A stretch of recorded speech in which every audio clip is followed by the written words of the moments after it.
When somebody tells us that all we do as a listing agent is put our listings in the MLS, that is not what we do. That is the tip of the iceberg for a high value, full-time, long-time realtor. I want to show you just the tip of the iceberg and beyond for how we market your properties. I've had people say over the years, well, you just put your properties in the MLS, and I wish some of those folks that maybe elected to go somewhere else and then call me later because their property didn't sell walked a mile in my shoes. I take a lot of care and diligence with every listing, and I take a lot of pride in marketing and selling and advertising, promoting, going above and beyond with every single client, every single seller in this case.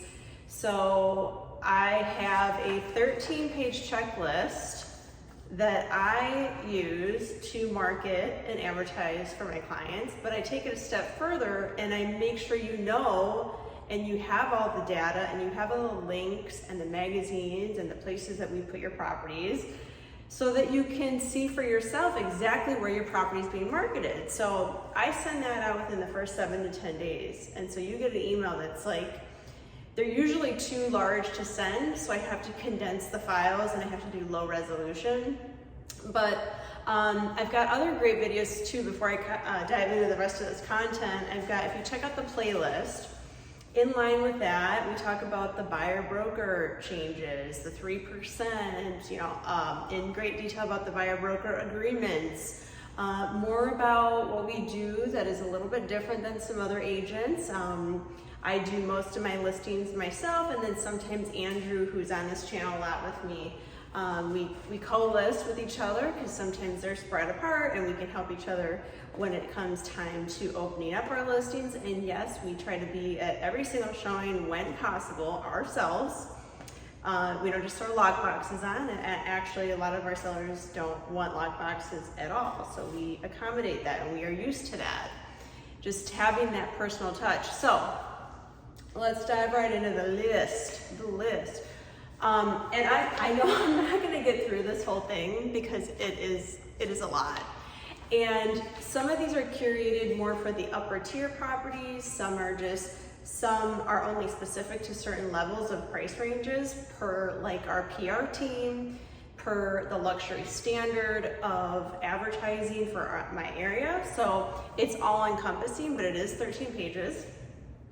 So in the first 7 to 10 days, you get the lion's share of the marketing that we do. So we do a lot of work that first week on the market. So I'll just dive right in here. So any agent inquiries, I like to make sure that you're very much in the loop as a seller, because you're probably sitting there thinking, well, what is she doing? And is she even trying, or is she proactively trying to market my property? Well, of course we are. So if we get any agent calls, once the property is out there and circulating on all of our marketing platforms, MLS included, obviously, I make note of any agent calls because I think those are really important. Those are really valuable pieces of information for a seller that if I were a seller, I'd want to know. Agent to agent, MLS-wide emails. We send this out in showing time, in MLS, to the MLS portal of their specific clients that have saved portals. And if your property fits into that, we also take it a step further and do what's called Prospect Square. And within that platform, we can send unique, curated, specific messages to the board of realtors that we work with throughout our local board. I get presented with very unique opportunities because I tend to get unique properties, and it grabs the attention of different publications, whether it's magazine or newspaper or whatever. One of them is Affluent. It's the Affluent Proprietor magazine. I just ran an ad there for one of my beachfront listings, and it was just a unique opportunity that came my way, and I thought, they were offering a bit of a special because it's summertime, so I put an ad for that property, a one-page ad. I'm able to leverage that and parlay that if I have other listings down there, so it works the whole gamut. Another thing that we offer, this is for the luxury end of properties, is what's called Best of the Best. So Coldmaker put out a survey, and they discovered that the first ever customer-driven shoppable guide that they created, which is the best of the best, was put out to the most prestigious properties that get sent out in an email format. So we offer that as well.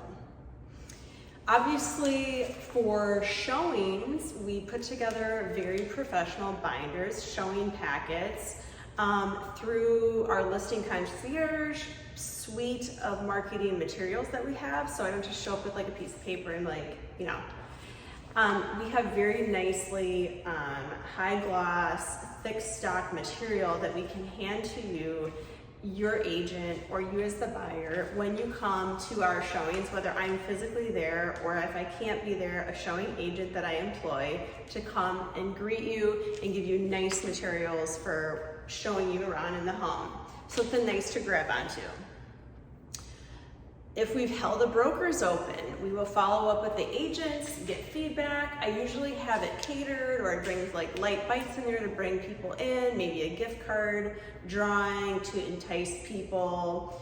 And we work with a local company called IAS, and we try to get other people like on your block or in the area. We find brokers opens to be very useful and a way to bring in agents who have those buyers to come and walk through and see your home. So I would let you know how that went and what the feedback was. Generally, I don't wait either too. Like if we have an open house or brokers open, at the very end of each brokers open or just general open house, I give you a voice text or a call to say, hey, this is what happened. This is, you know, how many people came. This is the feedback. I think feedback is really important too, whether it's a showing or an open house or any other means of advertising or phone call, whatever, to let my sellers know what's going on. I think communication is one of the biggest things that people complain about, that they did not get enough communication from the realtor. That's not gonna happen with me. It's almost, you know, you'll get overly communicated with, so I start a group text with you, a group email, whatever weekly calls you want. If you don't want that, or you just want me to text you, whatever means necessary that you prefer, you're never gonna not hear from me as your agent, period, end of story. Also in this email, if I've had any buyers call, sign calls, ad calls, like I put them on a drip, they're gonna hear from me forever. These buyers, you're gonna wanna know if I get a call from a buyer. So that's also in the email. Buyer's agent calls. Not just waiting for the phone to ring. I know, you might be shocked. We sit and call realtors that have sold in that area or sold in that price range or sold similar properties that may have buyers that I know and trust and that I know are active in this market. I will proactively call those agents and say, hey, just making sure you know about this listing I have, you know, do you have anybody? Or hey, I have this open house coming up, like I'm proactively on the phone. And all throughout this time, as the days go on, obviously my listings are at the very top of my mind. So it's usually a listing agent's gonna say, well, I'm gonna try to sell my own listings first, our company second, the MLS third, and everything else last. It's just a mental thing because I wanna be the one to sell your property. And if I can't, obviously I'm exposing it to all these other people to help me do that. We send you a client report. In that client report has a breakdown. It's a very general summary of like what I've kind of done, but it's, you know, you're kind of already in the know because I'm very much in communication with you already, but it's a nice polished PDF that I send you so that you can kind of get a gist of what I've been doing. I'm not even on page 2 here, it's page 3, okay. Because I am a member of the CLHMS, the Institute, which stands for Certified Luxury Home Marketing Specialist, it is a very prestigious top 1% group around the country, actually it's around the world, but noted in the country of top tier agents who network, not just with Coldmaker, any company that has proven to the marketplace that they have sold in the top tier of their local market. These people are agents I'm gonna call on.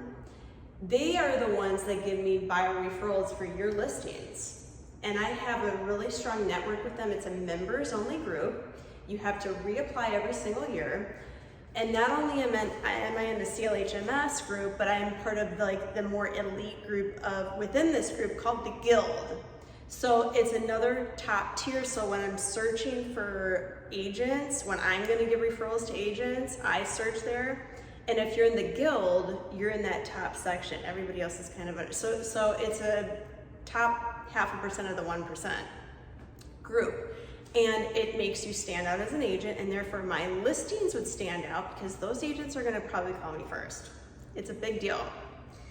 And one that I maintain every single year, I reapply every single year so that I'm a member, so that I'm part of their webinars, I'm part of their groups. My education only helps my sellers, right? So I take a lot of pride and care and diligence in keeping myself educated, because that's only gonna help me know how to sell my properties with the market changes, things constantly changing. I have to pivot and help sell my listings. I'm not gonna get through this. The co-banker to co-banker networking in and of itself, because there's over 100,000 agents nationwide, they're probably gonna call on me first versus like another agency. We tend to stick together. It is a known company of over 100 some years. And we tend to give each other referrals, right? And those people, they usually give buyer referrals, and obviously I'm gonna show my listings first. It is a very powerful, very strong network of high professional, full-time realtors. So that is really, really huge. And along with that, we have the co-banker partnership websites. So that kind of goes all together. Part of the co-banker branding and marketing is they do what's called the collection. So I think it's 2 weeks, they put together an email of a collection of properties in my market. They kind of pick and choose. It's kind of random. I don't know how they pick, if it's random, but if your property is part of the collection, that email with a group of listings, just a variety of new listings they pick and choose, go out to the entire network of co-banker agents and affiliates worldwide. It just puts your property in front of those people those people have buyers and sellers and referrals. It all comes back to you and your listing. I'm only on the C's because I did this alphabetically, so you can get an idea of where I am in the pages here. I'm only on C. Oh, we also offer, this is kind of an aside, but we also have affiliates with auction houses.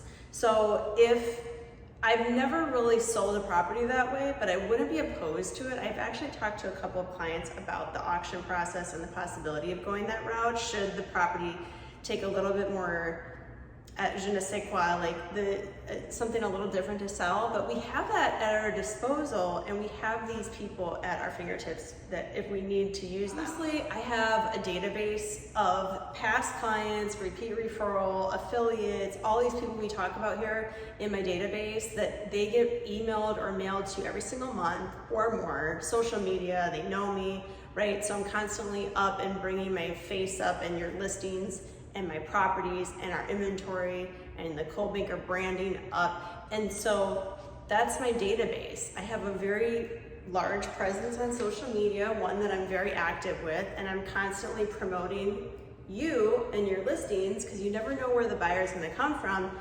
It might be from Google, but then they go to verify me on social media or whatever means they prefer, and just solidifies that, oh, I'm gonna call Shayla to buy property. And of course, I'm gonna, again, show my listings first, right? Sell my listings. So my database, it's deep and wide and very rich and high quality people, business people, affluent, like I said, past clients, business owners, just people thinking of moving down here, people on my YouTube channel. I haven't even gotten to that. My database is huge. I'm gonna get through a few more of these, but this just gives you, I'm not kidding can you see how many pages, guys? This is how many pages. So, door knocking. I sold one with Andrew. We had the listing together we got the listing through door knocking, and he door knocked and found the buyer. We are out there literally sweating to try to find the buyer for you. We call, we door knock, we mail, we are on social media. When someone says all you do is put in the MLS, it is literally 0.5% of what we do. If you are a part-time agent, you don't have time to do all these things. If you're hiring someone and you're paying someone their full value understand that not all agents are treated or should be treated alike. So they shouldn't be paid alike. There are agents that you can hire that would take the discount, right? And I'm not gonna go into all that, the discounts and the full price and the whatever the value. You've got to decide the type of agents that you want and understand what they do, what they don't do, right? And hopefully that comes across in the interview and you can get an idea of kind of picking and choosing who you prefer to work with. Okay, I covered door knocking. So also in the really long email, you can see how long this email gets. I like to keep you informed of the general market in your area too. So along with that, I'll say, well, this is what's sold, pending, or come active since we've gone on the market. And throughout the entire process, I also do that. I keep you maintained on like, okay, this one just popped up, this one went pending, I think we're still priced well. Like you're constantly getting informed as to where's the market for you and your listing in particular. Again, communication. So your listing always goes to my database in the form of a newsletter. You might, if you're on my newsletter, you get these snail mail. And it also goes out in an email format at the end of each month too. So your property is always highlighted in my snail mail and my e-newsletter. Okay, what else? I'm gonna cover the rest of this page and that's it, because this video is gonna be like, it'll probably be like an hour long, I swear. But Facebook Marketplace. Facebook Marketplace, it's not a place maybe you would think of, but it's another avenue because I do have a large presence on there. I have like basically the maximum amount of friends, acquaintances on Facebook. You can have 5,000, plus there's like a bunch of other like 2,000 something extra followers, plus I have 2 business pages. So obviously social media works, and it's just another avenue that we use to promote our listings. Oh, I already covered general market conditions, so maybe I'll do one more call. Okay, so GeoFarm calling. So for example, if I'm holding an open house, it'll give me a reason to call your neighbors and invite them over. And I know you're gonna say, well, I don't want my neighbors, they're just nosy, but sometimes they are the ones that either will buy or know someone who will buy. Case in point, when we door knocked, it turned out that $1.9 million listing, that buyer was literally on that same street renting, and he became the buyer. So same thing with GeoFarm calls, we call them warm calls, because you're probably already getting my mailer, now I'm calling, and then I'm inviting you to my open house because I want to show you my listing. And maybe they just know someone, hey, I've got a friend in Tampa who wants to be down on Minnesota Key, like this would be perfect, let me take a video. Sure, please do. So I hope that gives you an idea. And again, I haven't even gotten through 1/3 of this. I got through 1/4 of this maybe. We don't just put our properties in the MLS. I've been doing this since 2002. I take a lot of care, pride, diligence, effort. I'm very OCD about how your property is portrayed online. The wording that I curate very specifically for you. You're unique, your home is unique. The way it's presented should be unique. And I'm constantly getting opportunities like that come my way. So the more inventory I have, the better it is for my sellers actually. And I work a wide area. So I do sell from Anna Maria all the way down to Minnesota. It is a very large territory, all of Sarasota, Lakewood Ranch, Bradenton. I do specialize in luxury and waterfront. I'm happy to market and sell your property. I spend the money, I'm not afraid to spend the money where I think it'll benefit you and your bottom line, and that's what I care about, is your bottom line, selling your home for the highest price and best terms possible. Call me, 941-544-7690.